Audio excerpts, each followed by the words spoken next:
So I chose not to review any of the Spider-Man less Sony verse, whatever you want to call it. You know what I'm talking about? Venom, Craven, Morbius, Madam Web. Like, I chose not to review a single one of those movies. And I'm pretty sure, as bad as those things are, it would have been way more entertaining to talk about than Spider-Woman.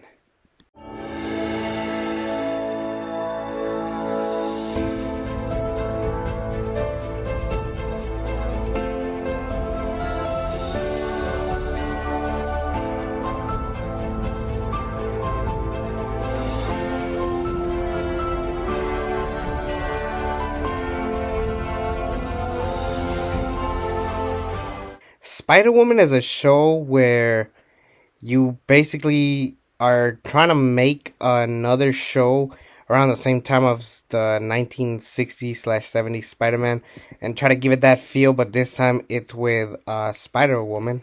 Jessica Drew, who also works with Peter Parker, uh, and for me, like, I'm gonna be honest, the chick from Across the Spider Verse, Issa Rae, she did a way much better job than here, and that's because this Spider Woman is not meant to carry a show, and it definitely didn't show because they kept putting their focus on Peter Parker, Spider Man, and it was just like this chick was just so irrelevant, but Jessica Drew did have a solid start. Like, her kind of being working with Peter Parker and then like, oh, I need to go help my friends, stuff like that.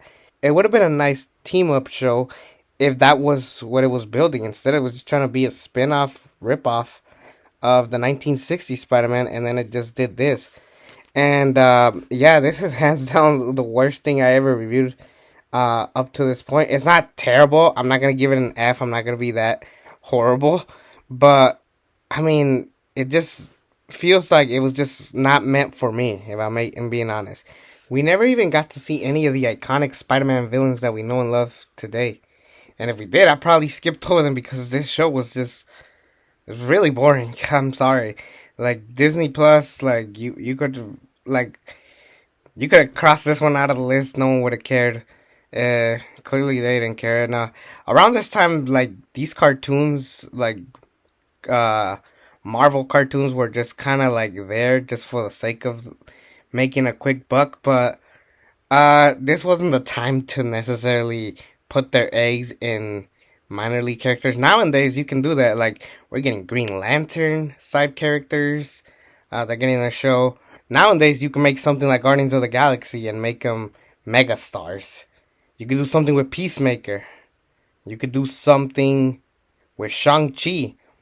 All of these little league characters in comic books, but here, Spider-Woman, while she was known, she was also not known, and she never got to stand on her own, and that's kind of what hurt the series, that it just was just trying to make a quick buck, and that's not something that necessarily gravitates towards an audience. If I were to be completely honest with this show, I'm giving it a D minus. It's not something that I really care about going back and watching, and I'm kind of disappointed that I chose this over anything else. Like, yeah, Madam Web is an F, but I'm pretty sure it would have been so entertaining to talk about that, as awful as it was. But anyways, that's gonna be my quick thoughts on Spider Woman the series.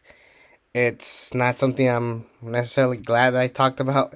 You can tell how short this video is. But we're getting close to the end. We have two more videos after this. And I know people are excited for me to talk about Spider-Man No Way Home.